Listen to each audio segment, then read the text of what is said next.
Media का काम सच दिखाना है, लेकिन कई बार सत्ता, पैसा और विचारधारा उसके रास्ते में आ जाते हैं। मीडिया को लोकतंत्र का चौथा स्तंभ कहा जाता है, लेकिन जब यही मीडिया कुछ गिने चुने मालिकों के हाथ में सिमट जाए तो उसकी स्वतंत्रता सबसे पहले प्रभावित होती है। इसे मालिकाना नियंत्रण कहा जाता है, जहां खबरें जनता के हित में नहीं बल्कि मालिकों के आर्थिक, राजनीतिक और वैचारिक हितों से तय होने लगती है। आज बड़े मीडिया हाउस अक्सर कॉरपोरेट समूहों, उद्योगपतियों या राजनीतिक प्रभावी लोगों के स्वामित्व में है।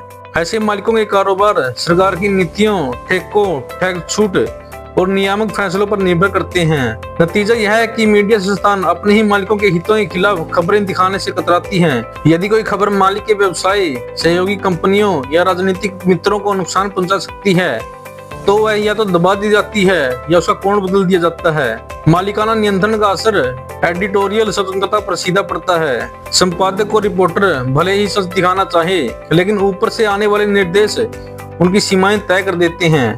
कई बार ये निर्देश लिखित नहीं होते, बस यह इशारा होता है कि इस मुद्दे को मत उठाओ या इसे हल्के में निपटाओ। धीरे धीरे यह सेल्फ सेंसरशिप में बदल जाता है, जहां पत्रकार बिना कहे समझ जाते हैं कि उनको क्या दिखाना सुरक्षित है, क्या नहीं। एक और गंभीर समस्या है, वह है मीडिया का एकाधिकार। जब कुछ ही कंपनियां टीवी चैनल, अखबार, डिजिटल पोर्टल और रेडियो सब पर काबिज होती हैं, तो विविध विचारों की जगह एक जैसी आवाज सुनाई देती है। इसे जनता को लगता है कि हर जगह वही सच है, जबकि वास्तव में यह एक नियंत्रित नैरेटिव होता है। वैकल्पिक या असहज दृष्टिकोण हाशिए पर चले जाते हैं। आधुनिक मीडिया की सबसे बड़ी कमजोरी विज्ञापन पर निर्भरता है। अखबार, टीवी चैनल, न्यूज, वेबसाइट या डिजिटल प्लेटफॉर्म, लगभग सभी की कमाई का मुख्य स्रोत विज्ञापन होता है। यही निर्भरता धीरे धीरे मीडिया को जनता के बजाय विज्ञापनदाताओं के हितों से बांध देती है। नतीजा यह है कि सच दिखाने से पहले यह देखा जाता है कि कहीं कोई बड़ा विज्ञापनदाता नाराज तो नहीं हो जाएगा। बड़े कॉर्पोरेट घराने मीडिया में भारी विज्ञापन देते हैं। उनकी कंपनियां दवाइयों, रियल एस्टेट, शिक्षा, ऑटोमोबाइल, बैंकिंग जैसे क्षेत्रों में जुड़ी होती हैं। यदि इन कंपनियों के खिलाफ कोई खबर जैसे घोटाला, घटिया उत्पाद, पर्यावरणीय नुकसान या श्रमिक शोषण दिखाई जाती है, मीडिया हाउस जो पहले से ही आर्थिक दबाव में होते हैं, ऐसे जोखिम उठाने से बचते हैं। इसका परिणाम ये होता है कि या तो खबर दबा दी जाती है या टाल दी जाती है या उसका असर कम कर दिया जाता है। विज्ञापन का दबाव सिर्फ खबरों को नहीं रोकता, बल्कि यह तय करता है कि कौन सी खबर महत्वपूर्ण है और कौन सी नहीं।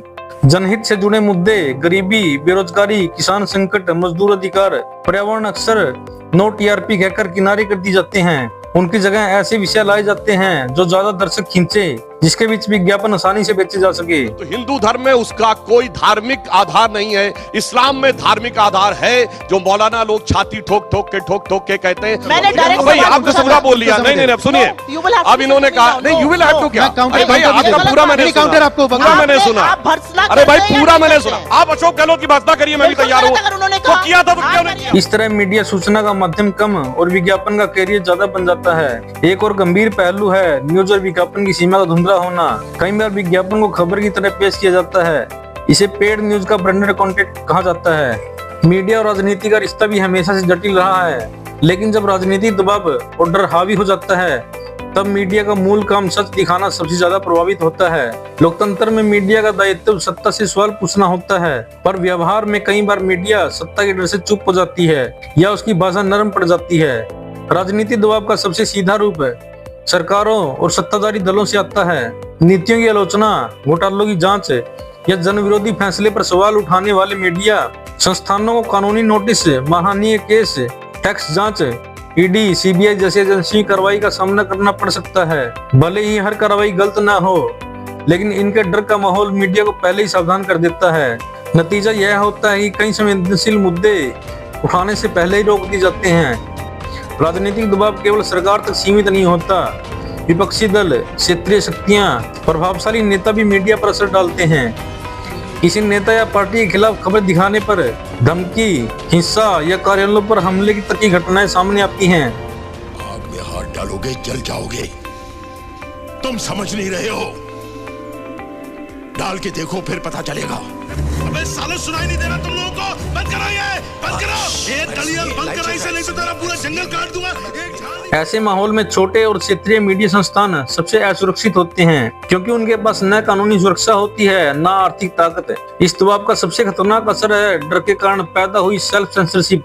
कई बार सरकार सीधे कुछ नहीं कहती, लेकिन पहले हुई कार्रवाई एक संदेश दे देती है कि हद में रहो। पत्रकार और संपादक खुद तय करने लगते हैं कि कौन सा सवाल पूछना सुरक्षित है और कौन सा नहीं। इस प्रक्रिया में सच धीरे धीरे अधूरा और कमजोर हो जाता है।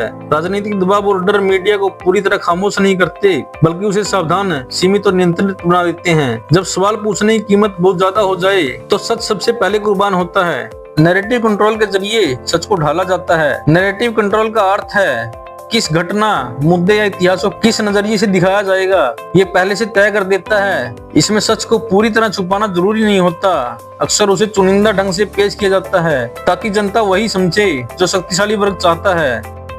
यही वजह है कि एक ही घटना पर अलग अलग चैनलों या अखबारों में बिल्कुल अलग अलग तस्वीरें दिखाई देती हैं। नैरेटिव कंट्रोल की शुरुआत फ्रेमिंग से होती है, यानी अखबार का ढांचा क्या होगा, शीर्षक शब्दों का चुनाव, विशेषज्ञ कौन कौन होंगे, बहस का सवाल क्या होगा। उदाहरण के तौर पे अगर किसी नीति से आम लोगों को नुकसान हो रहा है तो उसे कठिन लेकिन जरूरी फैसला कहा जा सकता है। शब्द बदलते ही सच का असर ही बदल जाता है। मुद्दा वही रहता है, लेकिन जनता की प्रतिक्रिया नियंत्रित हो जाती है। दूसरा तरीका है चयनात्मक चुप्पी। जो खबरें सत्ता, कॉर्पोरेट या प्रभुत्वशाली समूहों के खिलाफ जाती है, उन्हें कम जगह मिलती है या बिल्कुल गायब कर दिया जाता है। इस दोहराव से एक सामान्य सच बन जाता है जिसे लोग बिना सवाल किए स्वीकार कर लेते हैं। नैरेटिव कंट्रोल में बहसों की दिशा भी अहम होती है। टीवी डिबेट में अक्सर असली सवाल की जगह भावनात्मक, धार्मिक या राष्ट्रवादी मुद्दे रख देते हैं। अजय आलोक की बारी है, 30 सेकंड। प्रियंका आप रुकिए प्लीज, 1 सेकंड। प्रियंका आप रुक जाइए, अब रुक जाइए। अजय आलोक 30 सेकंड बोलिए, उसके बाद आगे जा रहा हूं। अजय आलोक देखिए, राजनीतिक सच्चाई ये है कि ये राहुल गांधी नाम का व्यक्ति सबसे पहली बार इस देश के लिए खतरा बन चुके हैं। विभाजनकारी सोच, भाईजान सेंट्रिक पॉलिटिक्स करते करते वामपंथियों की गोद में बैठ चुके हैं। इनका साथ देने वाले ये आरजेडी फारजेडी कट्टा कल्चर वाले लोग। इसे जनता का ध्यान मूल समस्या जैसे बेरोजगारी, महंगाई, शिक्षा या स्वास्थ्य से हटकर दूसरे विषयों में उलझ जाता है। सवाल पूछने की आजादी रहती है, लेकिन गलत विषयों पे। डिजिटल मीडिया और सोशल प्लेटफॉर्म ने नैरेटिव कंट्रोल को और सूक्ष्म बना दिया। एल्गोरिदम तय कर देते हैं कि आपको क्या दिखेगा और क्या नहीं। नैरेटिव कंट्रोल झूठ बोलने की कला नहीं, बल्कि सच को दिशा देने की रणनीति है। जब जनता को पूरा संदर्भ नहीं दिया जाता तो वह सब तंत्र राय नहीं बना पाती। इसलिए जरूरी है कि हम खबरों को सिर्फ देखें नहीं, बल्कि उनके पीछे छिपे ढांचे, शब्दों और चुप्पियों को भी समझें।